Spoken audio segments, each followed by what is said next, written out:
मुअज़्ज़िज़ principal, असातिज़ा इकराम और मेरे अजीज साथियों, अस्सलाम वालेकुम। मेरा नाम नादिया इकराम है और मैं जमात नाहम की तालिबा हूँ। मेरी आज की तकरीर का उन्वान है उस्ताद का मकाम। ये जो हमारी दरसगाहों में उस्ताद होते हैं, ये जो हमारी दरसगाहों में उस्ताद होते हैं, हकीकत में यही कौम की बुनियाद होते हैं। साथियों, ये उस्ताद का काम है कि वो हमें जहालत की तारीकियों से निकालकर इल्म की नूरानी दुनिया में लाते हैं।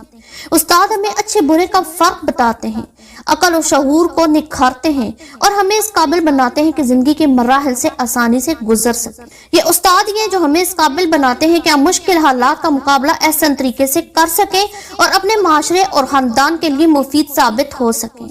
देखा न कोई कोहकन फरहाद के बगैर, देखा न कोई कोहकन फरहाद के बगैर, आता नहीं कोई फन उस्ताद के बगैर।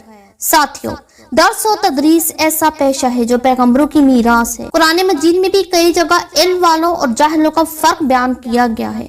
हजरत अली रजी अल्लाह ताला अन्हु का फरमान है, जिसने मुझे एक लफ्ज सिखाया वो मेरा आका है और मैं इसका गुलाम। वो चाहे तो मुझे आजाद कर दे, चाहे तो मुझे रख ले। जितने लोग बड़े बड़े ओहदों और मकामात पर पहुंचे हैं, इसमें इनके उस्ताद की मेहनत भी शामिल है। इसलिए हमें चाहिए कि असातिज़ा का दिल से एहतराम करें। शुक्रिया।